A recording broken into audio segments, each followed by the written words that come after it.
प्रकरणासंदर्भातली।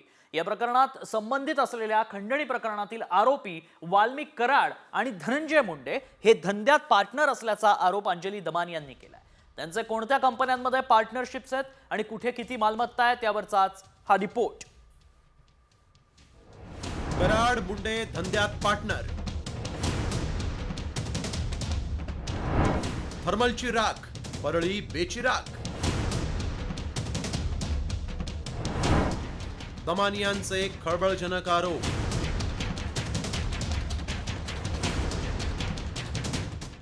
मस्साजोगचे सरपंच संतोष देशमुख हत्या प्रकरणात दररोज नवनवे खुलासे समोर येत आहेत। त्यातच आता सामाजिक कार्यकर्त्या अंजली दमानी यांनी पुन्हा एकदा धनंजय मुंडेंना लक्ष केलं। तर खंडणी प्रकरणी अटकेत असलेल्या वाल्मिक कराड आणि अन्न आणि नागरी पुरवठा मंत्री धनंजय मुंडे यांच्या पार्टनरशिपची माहितीच जाहीर करत दमानी यांनी खळबळ उडवून दिली आहे। जगमित्र शुगर्सची 88 एकर 34 गुंठे जमिनीमध्ये कराड मुंडे पार्टनर, जगमित्र शुगर मिलमध्ये राजश्री मुंडे आणि वाल्मिक कराड संचालक, व्यंकटेश इंडस्ट्रियल सर्व्हिसेसमध्ये राजश्री धनंजय मुंडे आणि वाल्मिक कराड एकत्र।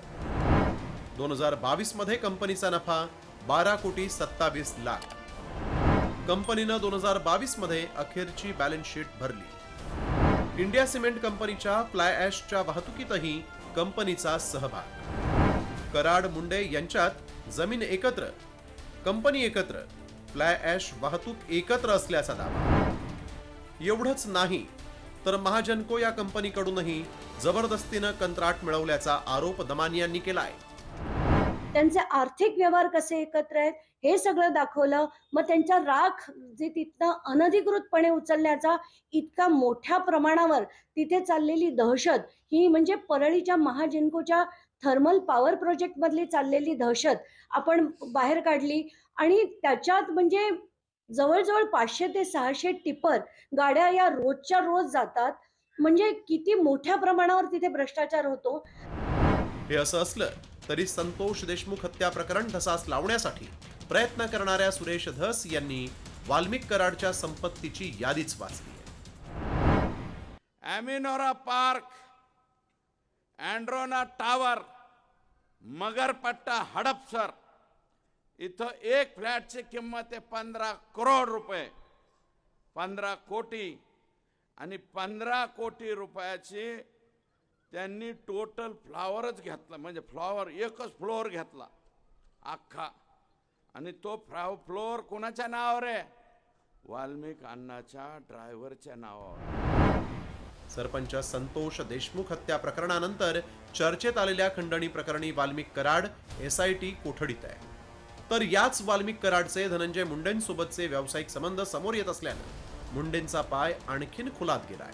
त्यामुळे मुख्यमंत्री देवेंद्र फडणवीस आणि उपमुख्यमंत्री अजित पवार धनंजय मुंडेंची गच्छंती करणार की त्यांना अभय देणार याकडे आता लक्ष लागलंय। ब्युरो रिपोर्ट, साम टीव्ही न्यूज। दरम्यान संजय राऊत, नवाब मलिक आणि अनिल देशमुखांवर तातडीनं कारवाई करणारी ईडी वाल्मिक कराड प्रकरणात का गप्प आहे असा सवाल सुप्रिया सुळेंनी विचारलाय। बीड परभणीच्या प्रकरणामध्ये राजकारण बाजूला ठेवून न्याय द्यावा अशी मागणी देखील त्यांनी यावेळी केली आहे। संजय राऊत, नवाब मलिक यांना ऐकीव गोष्टींवर त्यांच्यावर आरोप झाले, ईडीची केस झाली, त्यांना अटक झाली। ह्याचा अवधा कंपनीच्या अधिकाऱ्यांनी मे मधली कंप्लेन आहे 28/5/24, मे, जून, जुलै, August, September, October, November, December 8 महिने झाले। 8 महिन्यामध्ये वाल्मिक कराडांवर कंप्लेन असूनही आधीची एक केस, ही केस असताना, हा FIR झालेला असताना, करेक्ट, ही तिसरी आहे, तर ह्याच्यावर ईडीचा रोल का नाहीये? माझी ईडीला विनंती आहे।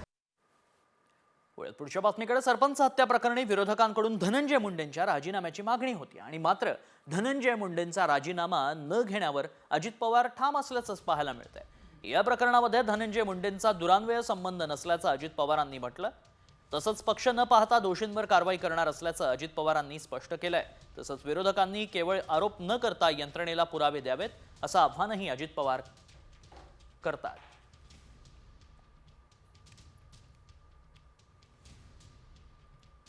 त्यांना सांगितलेलं आहे की तुमच्याकडं नुसते आरोप करण्यापेक्षा तुमच्याकडं असणारे पुरावे त्या SITला द्या, CIDला द्या, ज्यांच्या न्यायव्यवस्थेखाली ती इन्क्वायरी होती त्यांना द्या. मी देखील देवेंद्रजींना भेटून सांगितलेलं आहे की या संदर्भामध्ये पक्ष वगैरे न बघता जर कोणी वरिष्ठ लेवलला काम करणारे व्यक्ती त्याच्यामध्ये दोषी असतील तर कुणाची गय करण्याचं कारण नाही. मुख्यमंत्री म्हणले मी त्याही मताचा आहे, त्यामुळं चौकशी चाललेली आहे. दरम्यान सरपंच हत्या प्रकरणामध्ये गेल्या काही दिवसांपासून आका असा उल्लेख करून खळबळ उडवणाऱ्या भाजप आमदार सुरेश धस यांनी आता आणखी एक मोठं वक्तव्य केलंय. राष्ट्रवादीतील मुन्नी ही महिला नसून पुरुष असल्याचं म्हटलंय. या मुन्नीचे सर्व कारनामे आपल्याकडे असल्याचा दावा देखील धस करतात. त्यामुळे राष्ट्रवादीतील मुन्नी कोण अशा चर्चा आता रंगल्या आहेत. मुन्नी जे आहे, मी फक्त मुन्नीच्या बाबतीत एकच सांगतो की मुन्नी ही महिला भगिनी वगैरे नाही. ही राष्ट्रवादीतली मुन्नी ही पुरुष आहे. आणि मी जे बोललोय त्या मुन्नीला 100% कळालेलं आहे. फक्त ती बाहेर आलेली नाही. मुन्नींनी बाहेर येऊ द्या. मग मुन्नी बदनाम होणे याची दक्षता तुम्ही घेताय का? मुन्नी बदनाम झालेली अगोदरच. मुन्नी बदनाम हो गई, डार्लिंग तेरे लिए. ती डार्लिंग जे आहे त्याच्यासाठी मी पूर्णपणे मुन्नी बदनाम झालेली आहे. नेमकी बडी मुन्नी कोण आहे? ते त्यांना विचारा. हे असले फालतू गोष्टी कोणी बोलत असेल तर मी स्पष्ट नावं घेऊन बोलणार आहे. त्याच्यामुळं त्याला विचारा कोण आहे ते. मराठा आंदोलक मनोज जरांगेंनी मंत्री धनंजय मुंडेंवर जोरदार हल्लाबोल केलाय. आम्ही धनंजय मुंडेंच्या नादी लागलो नाही, मात्र 25 जानेवारीच्या उपोषणानंतर कचकाच दाखवतो असा इशारा जरांगेंनी दिलाय. आमचे रक्त पवित्र आहेत. आम्ही नाही जातीवाद करत. आतापर्यंत एकाही जातीला दुखवलं नाही. होय, नेत्याला मी सोडत नाही, सोडणार सुद्धा नाही. जातीवाद हे आम्हाला शिवत नाही. तुझं पाप झाकण्यासाठी आता ओबीसीचा आसरा घ्यायला लागलाय धनंजय मुंडे. तू फसत चाललाय, तू फसणार आहे. आता तू मला खेटलाय, आता बघतो तू ओबी. तू हे इतके मॅटर येतं परळीपासून मुंबईपर्यंत. पठ्ठ्या 25 तारखेचं उपोषण होऊन दी, तुला कचकात दाखवतो. आता मनोज जरांगे कसं तो आहे मागा लागतो. दरम्यान सरपंच संतोष देशमुख हत्या प्रकरणानंतर चर्चेत आलेल्या परळीमध्ये वर्षभरात 109 मृतदेह सापडल्याची धक्कादायक माहिती समोर आली आहे. हा गँग्स ऑफ परळी पॅटर्न नेमका काय जाणून घेऊ. गँग्स ऑफ परळीचे 109 खून.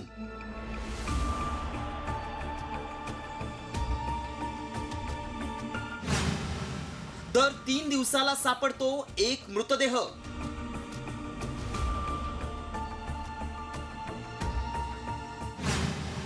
धसांच्या आरोपानं राज्यात खळबळ. 109 मृतदेह सापडलेत एका वर्षात परळीमध्ये. 109. ऐकलं? सरपंच संतोष देशमुख हत्या प्रकरणानंतर परळीतली गुन्हेगारी चर्चेत आली आहे. परळी तालुक्यात दर 3 दिवसाला एक म्हणजेच वर्षभरात तब्बल 109 मृतदेह सापडत असल्याची धक्कादायक माहिती समोर आली आहे. मात्र परळी पोलिसांकडे फक्त 5 खुनांचीच नोंद झाली आहे. तर 103 मृतदेहांची ओळख पटली असून 6 जणांची ओळख अद्यापही पटली नसल्याची आकडेवारी समोर आली आहे. परळी ग्रामीण पोलीस ठाण्याच्या हद्दीत एकूण 66 मृतदेह आढळून आलेत. यातील 64 मृतदेहांची ओळख पटली आहे, तर 2 मृतदेहांची अद्याप ओळख पटलेली नाही. परळी शहर ठाणे पोलीस हद्दीत 17 मृतदेह आढळून आलेत. यातील 17च्या 17 मृतदेहांची ओळख पटली आहे. परळीच्या संभाजीनगर पोलीस ठाण्याच्या हद्दीत 26 मृतदेह आढळून आलेत. यापैकी 22 मृतदेहांची ओळख पटली असून 4 मृतदेहांची ओळख पटलेली नाही. एकूण 109 मृतदेह सापडले असून यातील 103 मृतदेहांची ओळख पटली आहे, तर 6 मृतदेहांची अद्याप ओळख पटलेली नाही. खुनासारखे किंवा हत्येसारखे जे गंभीर गुन्हे आहेत त्यामध्ये तर आम्ही अधिकच सतर्क असतो. परंतु हे 109 हे कुठल्याही हत्या किंवा खून नसून ते अकस्मात मृत्यूच आहेत. परळीत फायरिंग, उघड बंदुका घेऊन दहशत माजवण्याच्या घटना घडतायत. त्यातच आता परळीतील धक्कादायक आकडेवारी समोर आल्यानंतर सुरेश धस यांनी परळीत खऱ्या पोलिसांऐवजी CID कलाकारांची नियुक्ती करण्याची मागणी करत टोला लगावलाय. तर परळी बिहारचा बाप झाल्याची टीका सामाजिक कार्यकर्त्या अंजली दमानी यांनी केली आहे.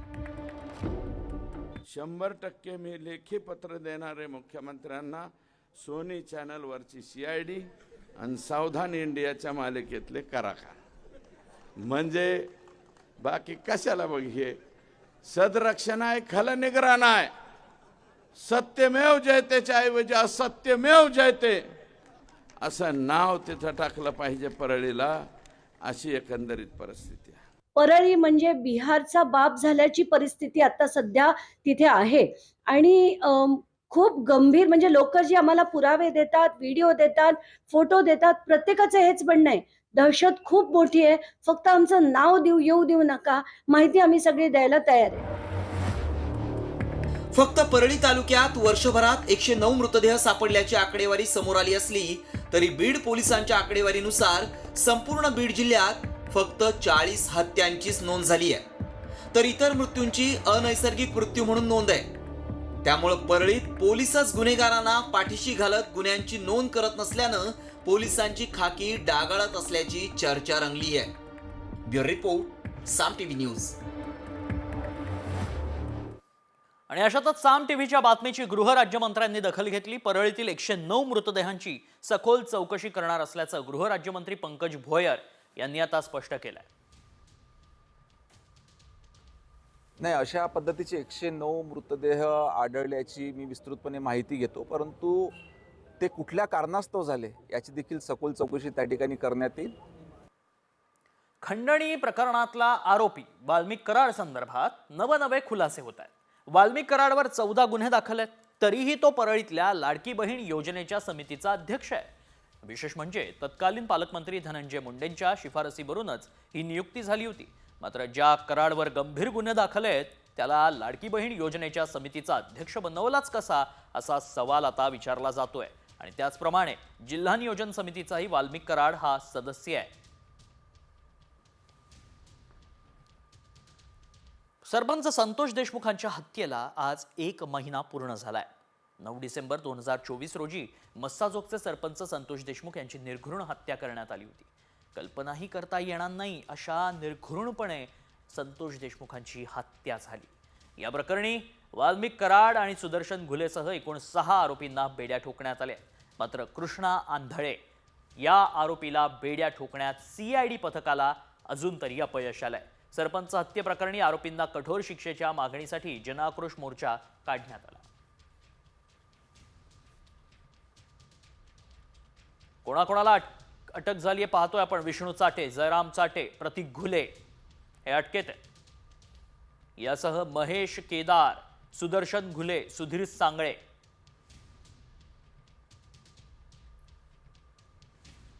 ओबीसी नेते लक्ष्मण हाके आज परभणी जिल्हा दौऱ्यावर होते. यावेळी आंबेडकरी अनुयायांच्या आंदोलनाला त्यांनी भेट दिली आहे. मात्र लक्ष्मण हाके हे भाषणासाठी उभे राहिले असता आंबेडकरी अनुयायांनी लक्ष्मण हाकेंना कडाडून विरोध दर्शवला आणि त्यांच्या हातातील माईक हिसकावून घेतला. तुम्ही सरपंच संतोष देशमुख यांच्या आरोपींना पाठीशी घालत आहात असा आरोप यावेळी करण्यात आला. हाके साहेब, तुम्ही बाजू घेतली हे माध्यमातून समजताय. 2 मिनिट मी मत मांडतो. तर बाजू घेतली असं समजत आहे. मला असं माझं वैयक्तिक मत आहे की महाराष्ट्र हा रयतेचे राजे शिवाजी महाराज, संभाजीराजे फुले शाहू आंबेडकर यांच्या विचाराचा आहे. एक तर भारतीय जनता पार्टीने 1989 साली मंडल आयोगाला विरोध केला होता, ओबीसी आरक्षणाला विरोध त्या लोकांनी केला होता. आणि हीच लोक यांनी राजकारणाची भूमिका कुणी घेतली? हाके साहेब आपल्याला भेटायला या ठिकाणी आलेले, त्यांचं आपण शांतपणे ऐकून घेतलं पाहिजे. त्यांचा कोणी हाके साहेब नाही तर उद्या मुख्यमंत्री सुद्धा येणार आहे. आपण सगळ्यांना त्यांचं ऐकून घ्या, त्याच्यानंतर आपल्याला काय बोलायचं बोला. यांच्या भागामध्ये जर यांच्या काही राजकारणात थांबा, बोलू द्या यांच्या भागातलं काय राजकारण असेल. पुढची बातमी. राष्ट्रवादी काँग्रेस पक्षाच्या प्रदेशाध्यक्षासह सर्वच फ्रंटलचे पदाधिकारी बदला. मराठा व्यतिरिक्त प्रदेशाध्यक्ष करा आणि वेळ देणारा प्रदेशाध्यक्ष द्या. अशी थेट मागणी पदाधिकाऱ्यांनी शरद पवारांकडे केली। आज मुंबईत पवारांनी पदाधिकाऱ्यांची बैठक बोलावली होती आणि या बैठकीत जयंत पाटलांसमोरच प्रदेशाध्यक्ष बदलण्याची मागणी पदाधिकाऱ्यांनी केली आहे। प्रदेशाध्यक्ष वेळ देणारा असावा असं म्हणत जयंत पाटील यांचं पद काढून घेण्याची मागणीही यावेळी करण्यात आली। रोहित पाटलांना मोठी जबाबदारी देण्याची मागणी करण्यात आल्याचं पाहायला मिळालं। या सर्वांचे आपण राजीनामे द्या आणि नवीन रक्ताला, नवीन तरुणांना संधी द्या। अगदी फ्रंटलचे सगळे अध्यक्षपासून तर संपूर्ण प्रदेशाध्यक्षपासून सर्वांची नवीन निवड करा। शक्यतोवर सामान्य कार्यकर्त्याला भेटणारा मराठा समाजाव्यतिरिक्त तरुण कार्यकर्त्याला आपण संधी द्या। राज्यामध्ये वेगळं वातावरण चालू आहे, पण आपल्याला पवार साहेबांच्या नेतृत्वाचा फायदा घ्यायचा असेल आणि जो अध्यक्ष खऱ्या अर्थाने वेळ देऊ शकेल प्रदेशाध्यक्ष म्हणून, अशा अध्यक्षाला आपण आता त्यांच्याकडे जबाबदारी द्या। याचा अर्थ जयंत पाटील साहेब वेळ देत नव्हते असं अजिबात नाही। पण दरम्यान या बैठकीमध्ये बोलताना जयंत पाटलांनी कार्यकर्त्यांना आवाहन केलंय। आपल्या वॉर्डात पक्षाला किती मतं मिळवून दिली याचा डेटा द्या। 2 दिवसात डेटा दिला तर 8 दिवसात प्रदेशाध्यक्ष पदाचा राजीनामा देतो, असं बैठकीत जयंत पाटलांनी म्हटलंय। जयंत पाटलांनी कार्यक्रमात कार्यकर्त्यांना हे आवाहन केलंय। आपल्या वॉर्डात पक्षाला किती मतं मिळवून दिली याचा डेटा द्या। 2 दिवसात डेटा दिला तर 8 दिवसात प्रदेशाध्यक्ष पदाचा राजीनामा देतो। पद सोडतो पण चांगला माणूस शोधणं कठीण, त्याला पुढे आणणं अवघड असतं। जोरदार भाषण करून उपयोग नसतो, डोकं शांत ठेवून काम करायचं असतं। दरम्यान आगामी स्थानिक स्वराज्य संस्थांच्या निवडणुकांसाठी शरद पवारांनी रणशिंग फुंकलंय। स्थानिक स्वराज्य निवडणुकीत 50% जागा महिलांना आणि 50% जागा तरुणांना देणार असल्याचं आश्वासन पवारांनी दिलं, अशी माहिती सूत्रांकडून देण्यात आली। मुंबईमध्ये आज शरद पवार गटाची बैठक पार पडली। या बैठकीत प्रस्तावित लोकांना बाजूला करून तरुणांना संधी देणार असल्याचं आश्वासन पवारांनी दिलंय, अशी माहिती ही सूत्रांनी दिली आहे। पुढच्या बातमीकडे वळूयात। बाप लेकीला सोडा ही भाषा क्रूर आणि तितकीच अमानुष असल्याचं हल्लाबोल खासदार संजय राऊत करतायत। उद्धव ठाकरे किंवा शरद पवारांना कोणी सोडून जात असेल तर ते कंस आणि रावणाचे वंशजच असतील, असंही ते म्हणाले। शरद पवारांच्या 7 खासदारांना अजितदादांसोबत येण्याची ऑफर सुनील तटकरेंनी दिल्याची चर्चा होती आणि त्यावरून संजय राऊत बरसले। मात्र ऑपरेशन घड्याळाचं वृत्त उपमुख्यमंत्री अजित पवारांनी फेटाळलंय। जर कोणी सोडून जात असेल उद्धव ठाकरेंना किंवा शरद पवारांना, कारण फार मोठ्या कष्टाने निवडून आणलेले आहेत, पक्ष गेला, चिन्ह गेलं, वणवण फिरले उद्धव ठाकरे साहेब आणि शरद पवार साहेब, आणि तरीही परत हे फोडतायत आणि तुम्ही फुटताय, हे कंस आणि रावणाचे वंशजच असतील। तुम्ही दादांत खोटं बोलताय। यामध्ये स्वतः तिथल्या 3 ते 4 खासदारांचं, मी, निलेश लंके, मला वाटतं अमर काळे आणि अजून एक कोणतरी, त्यांनी स्वतः बाईट दिलेलं आहे मीडियाला की आमच्याशी सुनील तटकरे किंवा कुणी संपर्क साधलेला नाही। पुढची बातमी। महात्मा फुले आणि सावित्रीबाई फुलेंसोबत स्त्री शिक्षणात योगदान देणाऱ्या फातिमा शेख यांच्या जयंतीलाच त्यांच्या अस्तित्वावरूनच आता मोठा वाद निर्माण झालाय। इतिहासातलं फातिमांचं पात्र काल्पनिक असल्याचा दावा माहिती प्रसारण खात्याचे माध्यम सल्लागार दिलीप मंडलांनी केलाय। फातिमा शेख कोण होत्या, त्यांच्यावरून नेमका वाद काय आहे, सगळ्याचा आढावा घेऊयात या रिपोर्टमधून। फुलेंसोबतची फातिमा काल्पनिक? फातिमा शेखांच्या जयंतीलाच वादाचं मोहोळ।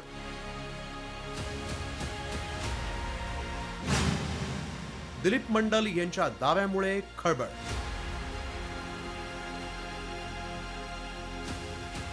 महात्मा फुले आणि क्रांतिज्योती सावित्रीबाई फुले यांच्यासोबत खांद्याला खांदा लावून स्त्री शिक्षणासाठी योगदान देणाऱ्या फातिमा शेख यांच्या अस्तित्वावरच प्रश्नचिन्ह उभं करण्यात आलं। विशेष म्हणजे फातिमा शेख यांच्या जयंतीदिनीच त्यांच्या अस्तित्वाचा वाद उफाळून आला। ज्येष्ठ पत्रकार आणि माहिती प्रसारण खात्याचे सल्लागार दिलीप मंडल यांनी फातिमा शेख हे काल्पनिक पात्र असल्याचा दावा केला। दिलीप मंडल यांनी ट्विटमधून काय म्हटलंय ते पाहूया। फातिमा शेख एक काल्पनिक पात्र आहे. त्यांच्या कार्याचा एकही ऐतिहासिक पुरावा नाही. त्यांना हवेतून निर्माण करण्याच्या गुन्ह्यात मीही सहभागी होतो, असा दावा त्यांनी केलाय. नरेंद्र मोदी तिसऱ्यांदा सत्तेत येण्यापूर्वी दिलीप मंडल हे मोदी सरकार आणि हिंदुत्व विचारसरणीचे मोठे टीकाकार होते.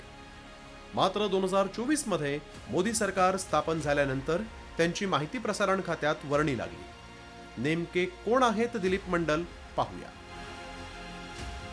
2024 पासून माहिती आणि प्रसारण मंत्रालयाचे माध्यम सल्लागार, 2 दशकांपेक्षा अधिक काळ पत्रकार, अनेक वर्तमानपत्रात स्तंभलेखन, ओबीसी, एससी आणि एसटी समाजाच्या प्रश्नांवर लिखाण, हिंदुत्वाच्या राजकारणाचे टीकाकार अशी एकेकाळी ओळख. दिलीप मंडल यांनी अनेक पुस्तकांचं लिखाणही केलंय. मात्र मंडल यांचा दावा सत्यशोधक चळवळीच्या अभ्यासकांनी खोडून काढलाय. सावित्रीबाई फुलेंच्या पत्रव्यवहारात फातिमा शेख यांचा उल्लेख असल्याचं फुले अभ्यासकांनी म्हटलेलं आहे. दिलीप मंडलांना हे नेमकं 2025 जानेवारीमध्ये का सांगावंसं वाटतं? असं तर नाही आहे ना की कुठेतरी केंद्र सरकारमध्ये एक मोठी खुर्ची मिळाली, हे तर त्याच्या मागचं राजकारण नाही ना.